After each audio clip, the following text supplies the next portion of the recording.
This is River Ridge Frame Shop, called Frame It Today, where we can take your art, customize it, and get it ready to hang on the wall.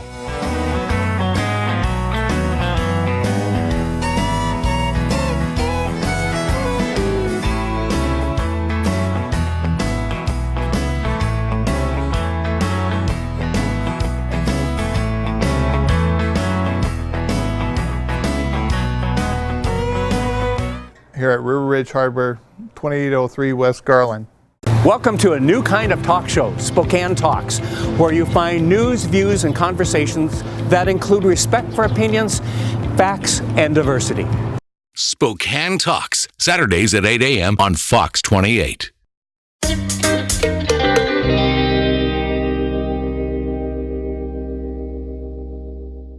Welcome to the region's only public safety talk show. It's time again for the Sheriff's Report, your weekly report from Spokane County Sheriff Ozzie Sheriff's Report covers a variety of public issues in Spokane County and is now in its fourth year on the air. Sheriff's Report is sponsored by River Ridge Hardware. Now, here's your host, Sheriff Ozzie Well, good morning, afternoon if you're going to be listening to this on radio. Today we're going to have a section where off and on we'll have Kent Adams, who's in the studio with me. Yeah, what's my name?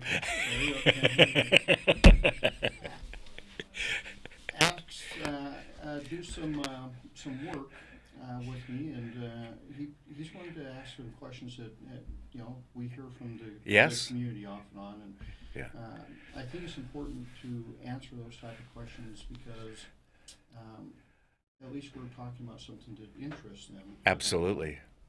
So, with that in mind, why don't we dive right into the first one? Well, I'm going to start with the easy one because you stirred things up a week or 10 days ago, with the National Fox News channel being interviewed there about some of the things going on and your concern about our governor and what he's doing. And do we have a microphone that works now, hopefully? I think so. Okay, good. So tell me about that. What was, number one, what was it about? And what kind of reactions have you had? The thing that amazes me about that program is that I said the exact same thing in front of our local news crews about 4 months ago. Right. Exact same things. Yeah. And then this law was signed into law by the governor. By the governor, right. And the locals came in, and I gave one interview to one of the local stations. About 5 days later, I gave another interview to another one of the local stations. Didn't really change anything. Yeah. So this has been a consistent message, and if you really want to do some research, go back to when the governor signed the executive order stating that law enforcement in the state of Washington wouldn't aid or work with ICE, and I challenged it, and he flipped that to, well, I only meant WSP. Right. So my message has been very consistent, crystal clear on this one, that you're overstepping here in a big way. So after KHQ did the interview, I get a call from Fox News. Right. And I'm like, okay.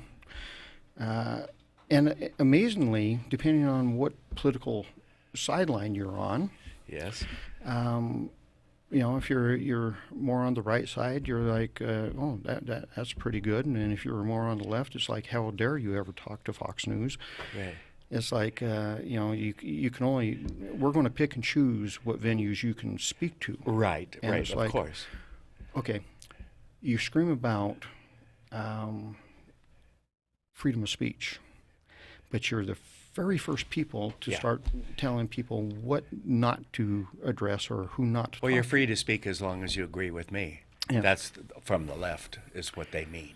Well, the thing is, the extreme left and right are the same. You get the same thing from them. If I were to talk to a more left-leaning news, the alt-right would be spinning out of orbit. Right. So I can tell you what it's been like for the average mom and pop. Yes.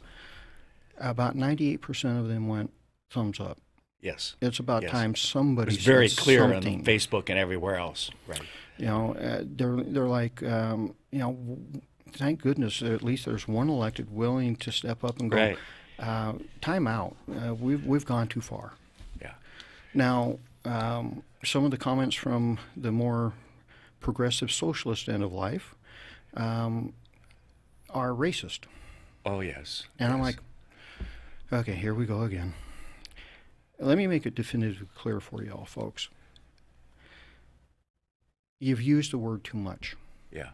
It almost has no meaning anymore, which is a tragic situation. Yes, very much so. Because there are true racists out there. Right. That need to be addressed. Right. And you keep throwing that word like it's just anything that you don't agree with. Yeah. We have two borders, and my stance doesn't fall on the color of anybody's skin. If you come across the northern border, I'm going to have the same opinion as if you come across the southern border. Right. I don't care if you're a person of color, if you're white, I don't care. Are you here legally or not? There you go. So this isn't a race issue. This is truly an issue of law and order. Do we or do we not follow the laws of the land? Right. Do we or do we not follow the Constitution? Right. And you can't pick and choose in these type of ways. You know, the governor came down, and the AG came down on a group of sheriffs that said, "Well, we're not going to enforce I-1639." Right. Well, you will, or you'll face consequences. Okay, Governor, you're now saying you're not going to enforce or allow us to aid in enforcing our national laws. Right. You can't have it both ways. Yeah. You just cannot be that hypocritical. Well, you need to go to the federal level to get that changed if you don't like it. It's not something that you just have a hissy fit with locally and decide you don't like it. Yeah, you're 100% correct, and that's why when, and I said this 4 months ago, yes, in front of local cameras, that, you know, if Speaker Pelosi truly has this much problem with us enforcing the law, ICE enforcing the law, these are the same laws that they passed. Right. She should change the law. Or she should be held in contempt of Congress because these are the things that she passed. But Ozzie, they passed those laws when Trump was not president. It's about Trump. You are 100% correct on that. Yes. And I have made that point a few times. Because one guy got elected, you're willing to throw the Constitution and the laws of the land out the window. Yeah. You want to claim that there's a constitutional crisis? You're right, there is. Yeah. You are creating it. Yeah. Bush, Obama, Trump. I've been sheriff under 3 administrations now. Bush and Obama enforced the same laws as Trump is enforcing. Right. Clinton signed these laws into action in 1996. Yes. So what's the issue here? It's one guy. Yeah, no, it's one clear. Person. That's clear. Very clear. And that's a tragic situation. If you don't like the president, guess what? 2020 is a chance that you all get to step up and you get to vote, and we see what happens. Yeah. But until then, don't demonize your law enforcement, because my biggest problem with the law that the governor signed is that it continues to push a false narrative. Yeah. And that false narrative is this: all law enforcement is out doing is checking people's papers. Yeah. Which in 29 years I haven't ever done. And the only time I ever got into that realm is when I found out that you were here illegally. Okay. You gave me a false name or something. Something didn't go right in that venue. Yeah. We never find out right off the bat because we do not profile in those ways. Right. And this law specifically says, in order to build a better communication between us, law enforcement, and the immigrant community, well, you do the exact opposite when you send the message that we were already the bad guys. Well, we were already doing this, and it is a disservice to the immigrant community. It's a disservice to the illegal immigrant community because they're victims of crimes at times. Yes. They need to yes. have the faith and confidence that if they come forward, we're not going to be so worried about their immigration status. That's not what you're there for. Instead of worrying about what has victimized them. And some of that is sex trafficking. Yes. Some of that is they get involved in being used as mules to bring drugs across the border.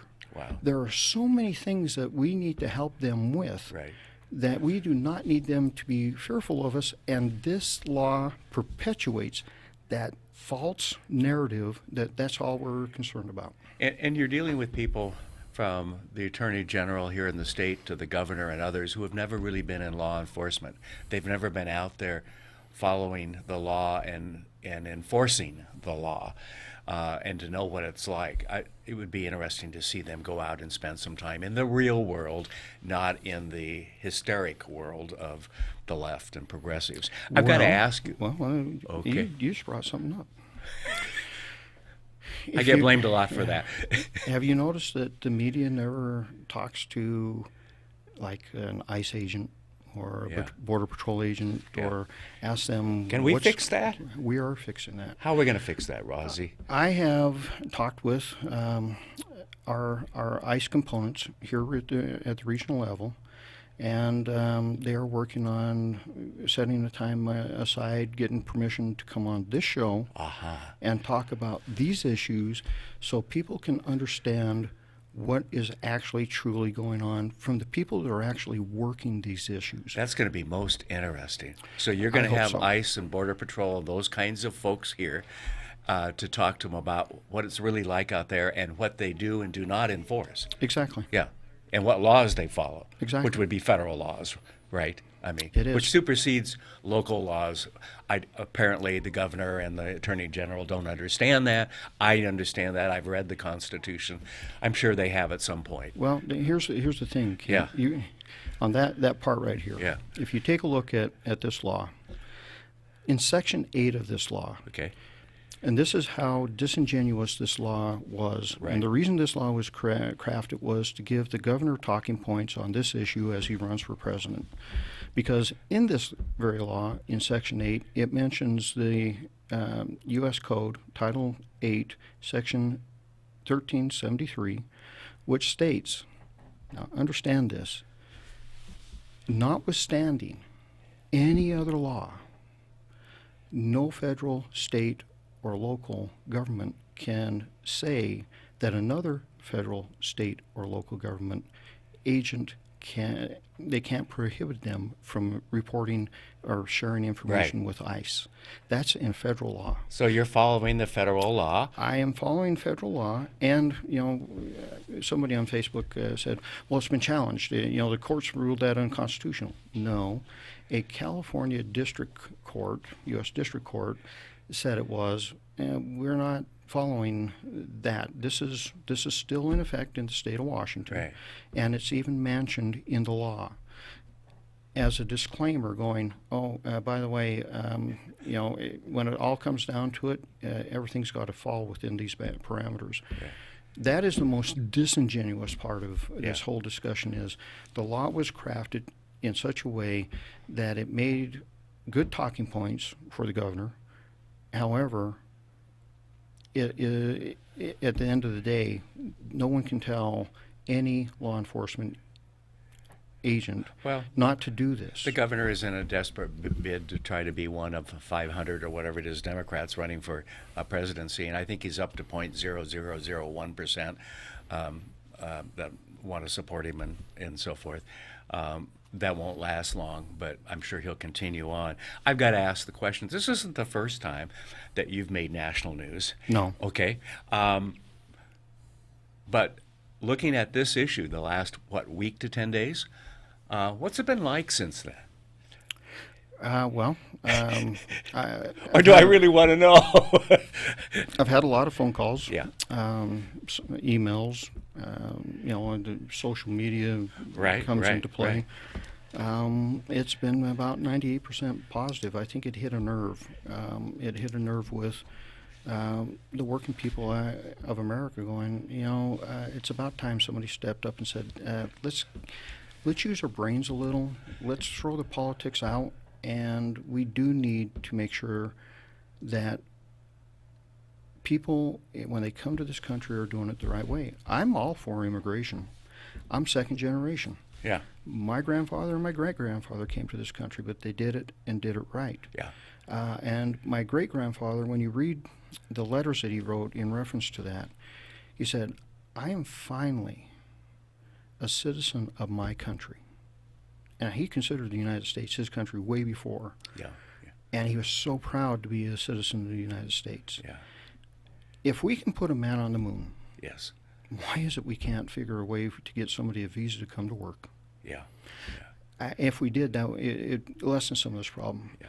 But we have created a massive problem because we have sent a message to everybody that wants to come in illegally that we have sanctuary states, we have sanctuary cities, we will not enforce our laws. It's just open door, come in. And they are. Yes. And that And they're bringing southern disease. border is overrun. And I'm reading in the media also that many of the children that are used to come through are being reused by Yes. others to come in, and we don't know about sex trafficking. I'm not even going there, but I mean, there are a lot of problems, and this breaking up families and so forth. That's happened before they ever got here. Yeah, I know. And on that note, I talked with an ICE agent last night, arranging some people to come. Mm-hmm. I asked him that question. What about the separation of families at the border and all that? He said, when it was just, citizens of Mexico coming across the border, we would just catch them, spin them around, take them back to a port, take them back across the border. Now we have everybody coming from deep in Central America. Way south, yes. It's not that easy. It's overrun us. And he said, they're breaking the law. He said, so, yeah, when mom and dad go to jail, kids don't go to jail. They get separated. Right. And here's a point of reference for everybody that listens to this. Every day in America that happens. Yeah. If I go out today, we pull over somebody that's committing a crime, mom and dad committing a crime, and they got a kid with them. Something's got to be done with the kid. The kid's not going to jail. Yeah. The kid's going to get separated, going to go to CPS. Yeah. Does that happen? Yes, it does. Yeah, constantly. So it's on a daily basis. So this whole myth that this is, again, that one guy did all this. No, this has been going on for, to quote the agent, I've been in the business 30 years, and it's been 30 years. In the meantime, our infrastructure and other issues around the country that could be in the process of being solved right now aren't being solved. And think of the impact that will continue to have on business and the economy and everything else down the road. And our politicians, many of them, unfortunately, some on both sides, I guess I'm getting tired of their playing games. It's time to step up and get things done. Yeah, it's time to quit pointing fingers at this one guy. Again, if you don't like him, unelect him next year. Why don't you get together and solve the issues facing the people of this country, because we have major issues and we're not getting anything done. And that, I think that's another thing that's where this hits the note. You have communities on the southern border where Border Patrol is coming in and going, hey, we're taking over your fairgrounds. We're putting these immigrants in your fairgrounds. Right. You have to take care of this. They don't have the money for that. And, okay, these are small communities that are already struggling. Yes. And when, like, Broward County, Florida, was contacted and said, hey, they were going, whoa, we can't afford that. Yeah. Now, wait a minute. You are the very people that said that open borders. Let's be a sanctuary city. Exactly. Yeah. There's a double speak and a double standard here. Of course there is. That's often from the left. And the reason they won't change the law, Kent, because they don't want to. No. They just want to make an issue and demonize one guy until that guy's gone, but they're going to have created such a mess, I don't know if it's going to be able to recover from that for a long time. Right. One of the issues I've read a lot about in the last few weeks, and it's come back up again, is about our jail. Yep. And the issues that surround it in terms of let's let them all out and on OR and so forth. I don't know. I continue to believe that a newer, more effective jail is in our future, and that's what we're going to have to buckle down and do. It may not be where we're talking about, near the current jail and so forth, but speak to that, because you while you don't oversee the jail, you see the effect it has on your deputies and on the system, and Larry Haskell does as well as the prosecutor, of checking people in and spending all that time, and they're out the front door. In 35 minutes at times. 35 minutes. 35 minutes. Okay. I thought that was a misprint in the newspaper. Oh, no, that actually happened that way. And it's become deadly. Yes. People are now dying because of these decisions, and we need to do something, and we need to do it rapidly. We've debated this since 1995. Yeah. The jail was identified as being overcrowded in 1995. Okay. We have done nothing since. In the 14 years I've held this position or been involved with that jail discussion, we've done nothing. We've done a lot of studies. We've spent a ton of money. And especially for the last 7.5 years, we've done absolutely nothing except debate bylaws for the Law and Justice Council. I think we may be finally done with that. But we've had the National Institute of Corrections come in 2015 because he had some jail deaths. Right. They gave recommendations. They weren't followed. We brought them back in 2018. Right. They looked and went, "You didn't listen to us the first time." Right. What's the point? Well, here's your outline. Here's what you need to do. And number one is you got to fix that facility. Yeah. That facility is broken, and Geiger is not even a true facility. It's just a disaster. It's kind of like a holding pen or something, really, isn't it? I mean, it's not really a jail. So in the next few weeks, I'm going to sit down and we'll play PowerPoints, and I'm going to explain what we should have done in the last 14 years, and then I'm going to ask the question: how many lives could we have saved had we done this? And how many more lives is it going to take before we do anything? Because as I told one activist 2 weeks ago, I'm tired of listening to your philosophies. I'm done. Yes. You have the pleasure of stepping in here and spouting philosophical wonders. Well, they have no skin in the game except but I'm the their one feelings. That feels the pressure of each and every new death, and it's getting old. I didn't get into this business to watch people die. I got into this business to save people, and I am not going to go down this road any further.